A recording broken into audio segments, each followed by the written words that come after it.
Nagsumite ng dagdag ebidensya ang Anti-Money Laundering Council para sa reklamong money laundering laban kay dismiss Bamban Tarlac Mayor Alice Guo.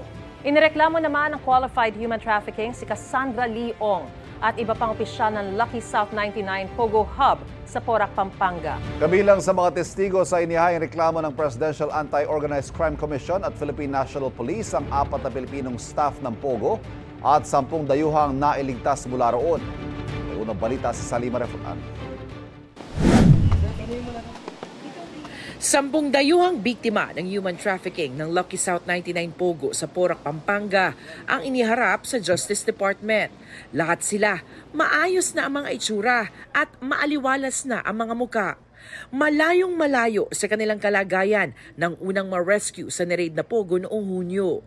Kasama ang 4 na Pilipinong staff ng Pogo. Mga testigo sila sa inihaing qualified human trafficking complaint ng PAOK at PNP-CIDG laban kina Cassandra Leong na kinatawan ng Lucky South 99, Ronaldin Baterna na Corporate Secretary, dating Technology and Livelihood Resource Center official Dennis Cunanan at ang 2 big boss ng Pogo na sina Duan Renwu at Zhang Jie.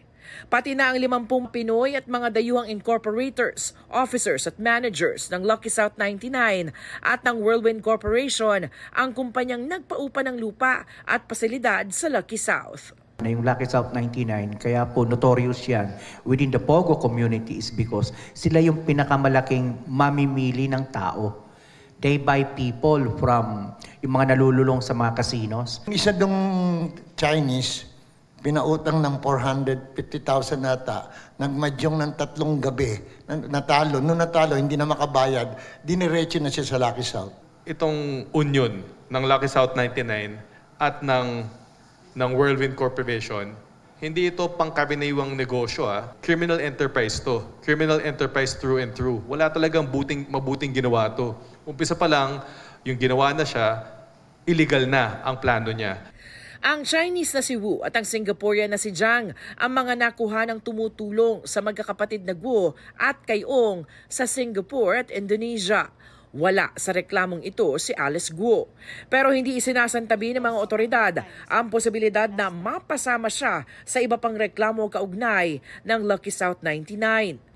Samantala, 32 kahon ng dokumento ang idinagdag ng Anti-Money Laundering Council sa mga ebidensya sa money laundering cases laban kay Guo. Ipinadala ang mga ito sa Justice Department. Bukod sa 87 counts sa money laundering, nahaharap rin si Guo sa mga reklamong qualified human trafficking at tax evasion dito sa Department of Justice. Iba pa yan sa mga kasong kinakaharap sa Tarlac RTC, Manila RTC at sa Comelec. Ang Tarlac RTC Branch 109 kung saan dinidinig ang mga kasong graft ng dating mayor sumula kay Senador Risa Ontiveros. Pagtitiyak itong padadaluhin si Guo sa mga pagdinig ng Senado basta't hindi ito sasabay sa mga pagdinig ng Korte. Ito ang unang balita sa Salima Refran para sa GMA Integrated News. Kapuso, para laging una ka sa mga balita, bisitahin at mag-subscribe sa GMA Integrated News sa YouTube. Sa mga kapuso abroad, samahan nyo kami sa GMA Pinoy TV at sa www.gmanews.tv.